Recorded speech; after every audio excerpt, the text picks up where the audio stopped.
Hey, Clark parents. I'm making this video because it seems like there's been some confusion among parents and students as to what kids should be doing each day, how to access these materials, where to go. So I'm hoping that this can answer a bunch of questions all at once and just clarifying what you can do to help your student.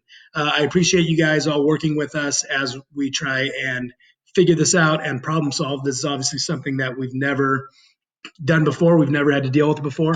So we are kind of figuring it out as we go. But I think we've kind of drilled down a bit and we have a good plan, at least as far as AB is concerned. I can't speak for any of the other subjects. But as far as academic block, here's what you can be doing to help your students. I have kind of put everything at a home base, and that home base is Google Classroom.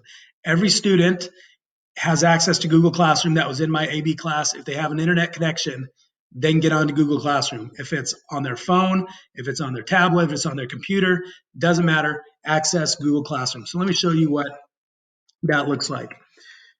When they go to Google Classroom, I'll just pick period 3 and 4. I merged period 3 and 4, language and history, together as one. And I merged period 6 and 7, language and history, together as one. So I could just have everything all in one place. So period 3 and 4, all the assignments are being posted here. So there's a couple things that you can look at. First off, if you want, it should be right near the top. It says, here's the daily schedule for the next 2 weeks. So if you click on it, these are all of the Clark learning opportunities that we posted for the next 2 weeks, but we kind of scheduled them out into 10 different days. Over the course of 2 weeks, here's what a student can do each day. So you can just look at Monday, here's all the things to do, and everything has been linked. They need to do a ListenWise, click on ListenWise. Newsela, click on Newsela. So they go through and do each of these. My advice to you guys, print this off. It's on one page. That way you have one page and you can see exactly what your students should be doing for language and for history on a daily basis. And if they miss a day, they can go back and make more up. So again, this is on the top of Google Classroom. Your students can access this, and then you can print that off. Additionally, to drill down a little bit deeper, I am posting every single day, here's what the student should be doing for the day. So this is kind of the place for the student to check in. So let's just look at tomorrow, Thursday, the 26th. A student would click on that, and the first thing they would see right at the top, today's assignments. There's 2 of them. Aboyle and Vince's Zero close read. They should be doing the focus questions in the writing assignment. That is found in StudySync. And also History, Chapter 13, Section 3, Pear Deck. Here's the code to log in. They go to joinpd.com. Students should be very familiar with both of these. We use these on at least a weekly basis, typically more. Students can access StudySync through Clever, and they can access the history stuff through joinpd.com, and they just enter that code, and they can go on and answer. Anything that students need to do, I am also linking on this page. For example, the Aboyle and Vince Zero, if they're having trouble logging into StudySync, they can't get into StudySync, they're not going to have the computer for more than a few minutes, whatever the case is, they can click on this link down here. It'll open up a new page, and it'll have all of the information that they need to complete that assignment right here.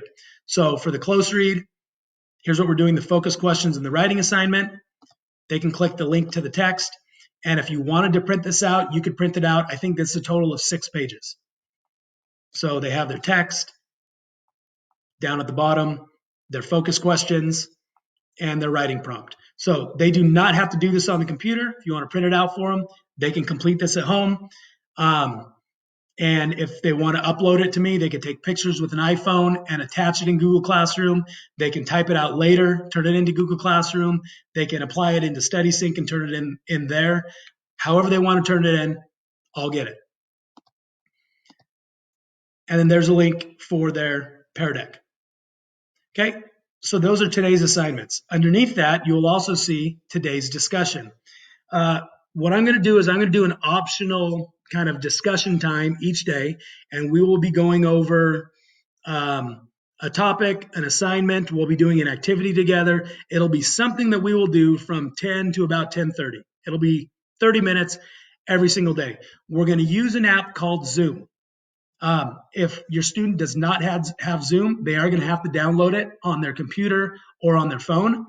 All you need to do is click, and if they don't have it, it'll say, do you want to download it? And then click yes, download it, they'll be in. So when you open Zoom, there'll be an interface. And this is where there could be kind of some interaction back and forth between me and the students. We could have group discussions. We can all talk. This isn't a time for me to talk and share with the students. This is a time for all of us to share with each other about a certain topic or idea. So we'll do the discussion from 10 to 10:30 tomorrow, and I'll post the link. And then I will have, here's what we're going to be discussing tomorrow. So this would be Friday's discussion. And I kind of give a preview for here's what we're going to be discussing on that day so the students can be ready. We're going to be discussing the writing assignment that we did for Abuela and Vince Zero. And I gave them a couple things to think about, think beyond the theme. How does the theme develop? So hopefully they'll come in and have a couple talking points for this discussion. Again, it's by no means mandatory to log in every day at 10 o'clock. Do your work, and you can do your work whenever you want. If you need my help, students can email me at any time. But if they want any FaceTime, this is a group discussion time. Additionally, if you have a student that is having trouble with an assignment, I can log into Zoom one-on-one with that student, and they can see me, they can see my screen, and I can make it to where I can see them, or I can just hear them. They can ask me a question, and I can kind of walk them through on the screen. I'm available all day. I'm still working, so I would love to do that and be there to kind of help and tutor your student as they need. Also, each day I'm going to post a YouTube video for the students to watch that's going to kind of prime the pump for the day. It's going to tell them, here's what assignments we're going to be doing today. Here's what you need to know. Here's a reminder of how to access that, and I'll post it. I'll usually have it on before 8 a.m. each day. So Thursday's YouTube video, I have not posted yet, but I'll have it on there by 8 a.m. tomorrow, and the students can kind of watch that at the beginning of their day so I can explain to them what it's going to be. And that video will be three to 4 minutes max. They could work on their stuff whenever they want. They could watch it late. They could watch it early. And we'll have the Zoom discussions at 10. Okay, so just to kind of rehash what you can do to help your students. In Google Classroom, first off, we have our 2-week agenda. Secondly, you can click on the daily agenda for that specific day. You or your student can watch a YouTube video as to here's what we're doing for the day. Get ready. Students can log in at 10 o'clock to be a part of a group discussion on a certain topic. And hey, if your kids are bugging you, make them do tomorrow's work ahead of time. They can see that. They can access that. We were also reading a novel, The Outsiders, in class. We got through chapter 7. There are a total of 12 chapters. So if your kid needs something else to do, tell them to go read a chapter of The Outsiders. The digital copy of the book is right here in Google Classroom. If you just scroll down, right here, The Outsiders book, there's a PDF of the book posted right here, so they can go in. And I have also posted a chapter quiz for each chapter. This is just a comprehension quiz, really easy DOK level 1 questions, just to kind of check their understanding of the chapter. And you can see the results of that. They can see the results of that. I can see the results of that. If you have any questions at all, email is the quickest and best way to get a hold of me. If we need to set up a call, we can set up a call. I'm here to help. I'm here to make sure that your kids continue to progress in language arts and in history. And if there's anything I can do at all, please let me know. Thank you guys so much for working with us. I know many of you are still working and scrambling and trying to, figure everything out. You don't have time to figure all of this out for your student. Hopefully this helps. If not, you or your student come my way and I can help you guys figure it out. Thanks.